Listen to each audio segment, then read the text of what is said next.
High বন্ধুরা, আবার চলে এলাম তোমাদের সামনে। আজকে তোমাদেরকে একটা ভালো জিনিস দেখাবো। দেখো বন্ধুরা, এটা কি বলো তো তোমরা? এটা কিন্তু একটা আলু, সাদা আলু। কিন্তু কি আলুর নামটা আমি ঠিক বলতে পারছি না। তোমরা একটু অবশ্যই কমেন্ট করে জানাবে তোমরা বন্ধুরা। ঠিক আছে বন্ধুরা, সকাল সকাল চলে এসেছি তোমাদের সামনে। এই আলুর গাছটা লাগিয়েছি তো দেখাতে। অবশ্য আমাদের না, অন্যজনের জমি।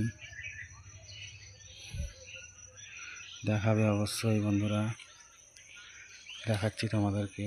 তার পাশে আর একটা ক্ষেত আছে। তার পাশে এটা কি লাগানো বলো তো?